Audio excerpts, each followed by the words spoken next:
Shalom Akim, Kahalayim La Yahabashim Yashabashim Hakudash, and double honors to the greatest of the apostles. Thalia Shah for the strength and all to make this video. Yara Tazar, they also find it edifying and exhorting. Edifying means to build up, exhorting means to encourage. But you know, as you've heard from the news, this will be a quick video as well. As you've heard from the news, it's from President Nicolas Maduro being taken by Trump, US, of course, being transported by one of the, I believe, Navy ships, Iwo Jima. The replacement for Nicolas Maduro is really Delcy Rodriguez.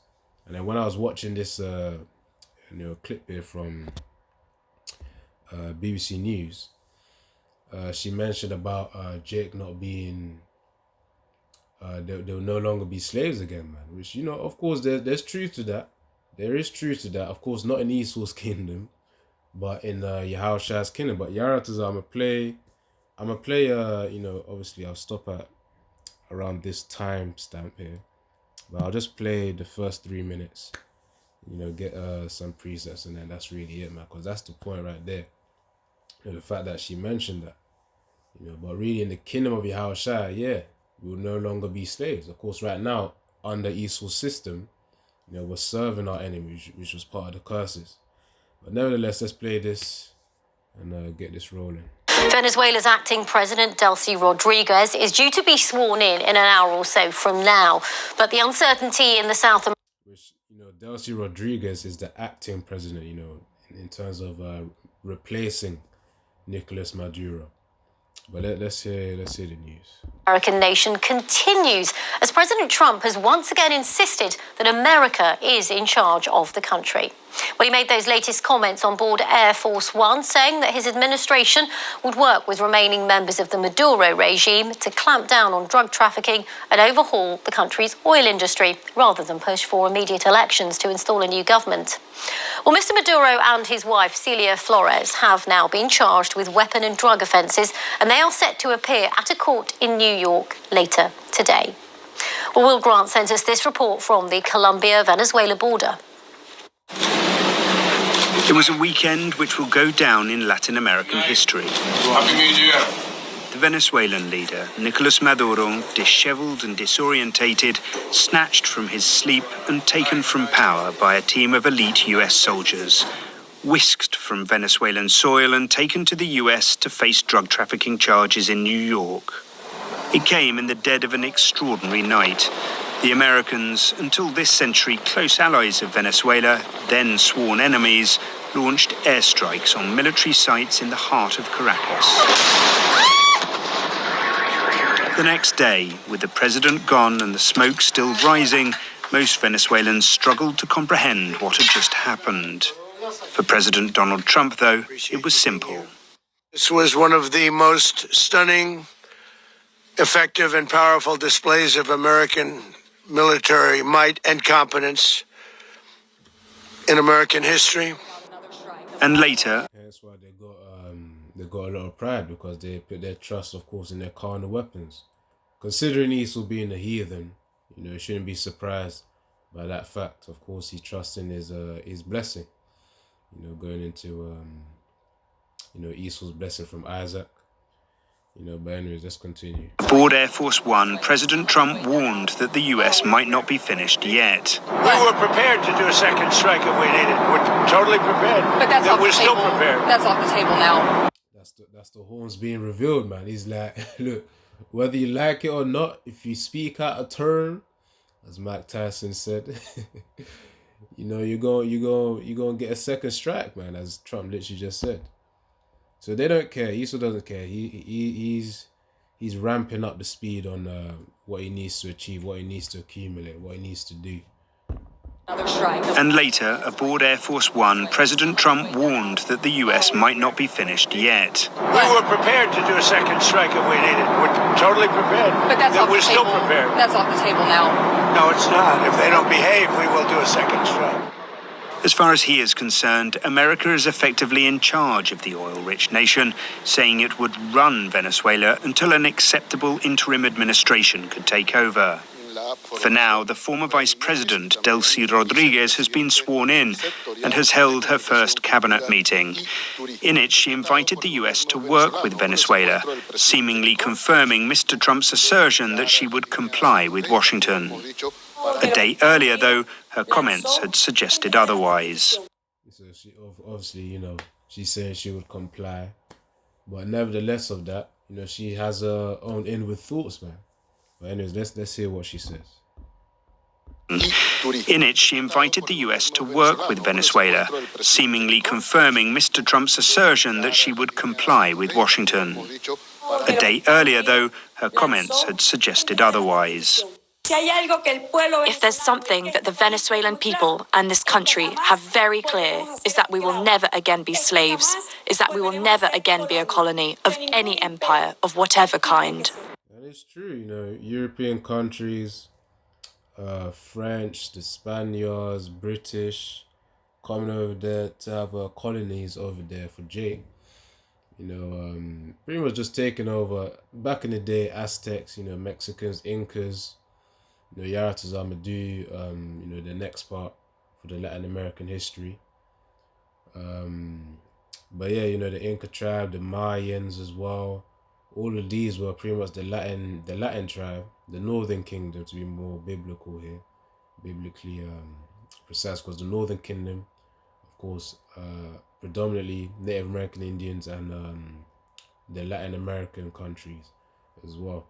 Yusuf came over there and took up their resources, man. Even Christopher Columbus, which again, he in himself is another video, but I'm gonna just say that Christopher Columbus, when he then came over, in order to fuel his I guess exploration, he needed to deliver gold to I think either the king or the queen of Spain, man.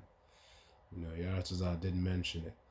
If not, I'll probably mention it in a part 2 for the Latin American history that I'm doing.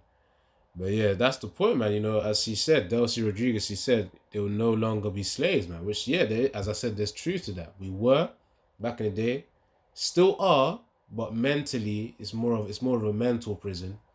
Because Jake's in ignorance. You think you got freedom, but you ain't really got true freedom.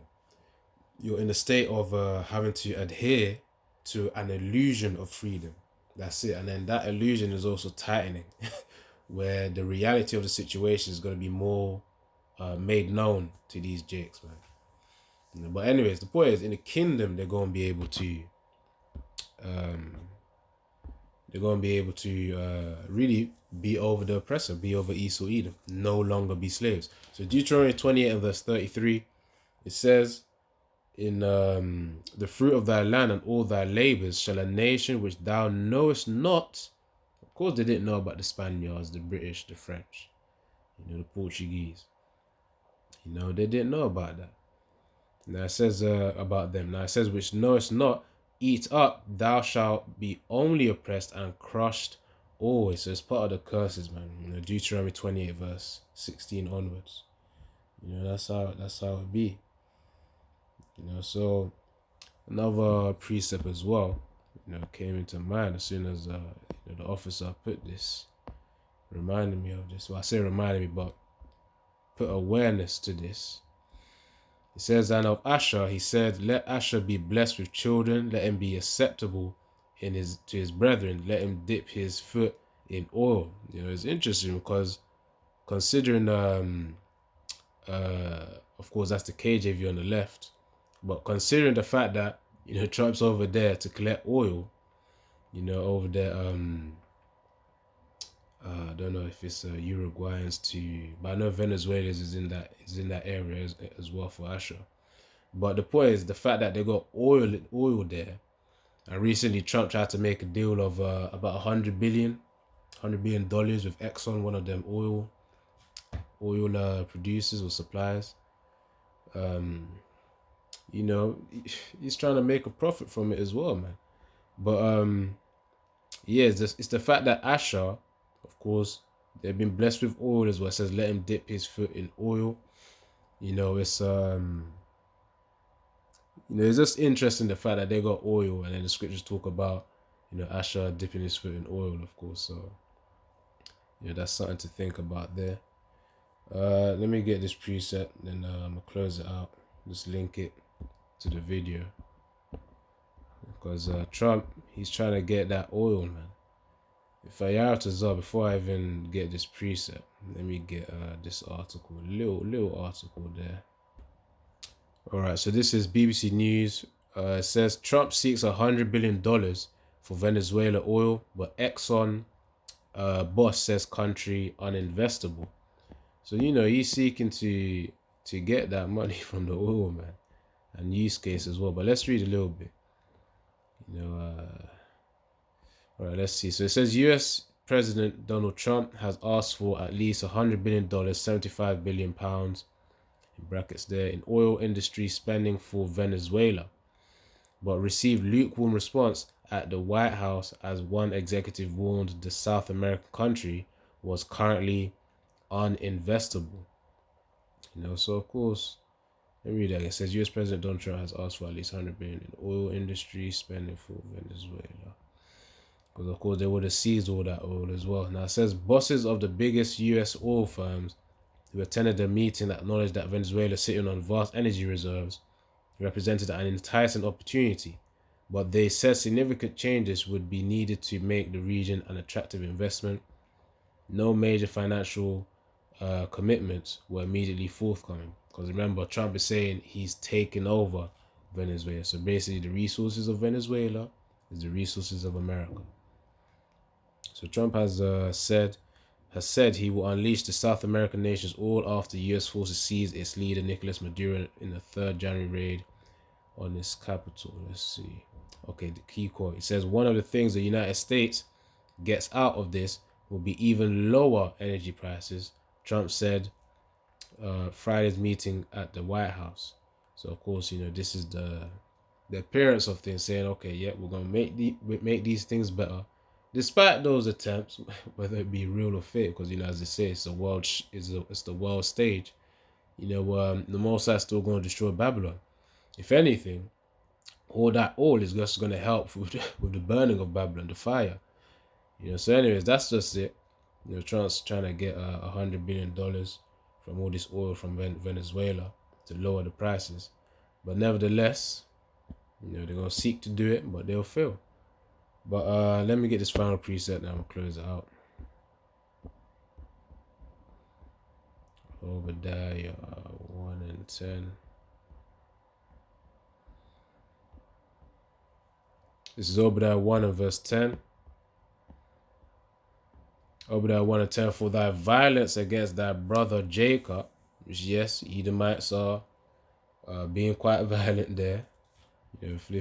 Sending missiles before, projectiles before invading or collecting Nicolas Maduro.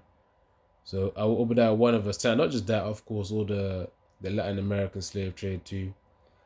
The afflictions, the colonies there. So Obadiah 1 and verse 10. For thy violence against thy brother Jacob, shame shall cover thee, and thou shalt be cut off forever. Simple as that. NLT, Obadiah 1 and 10. Because of the violence you did to your close relatives in Israel, the Israelites, the so-called Negroes, Latinos, Native American Indians, you will be filled with shame and destroyed forever.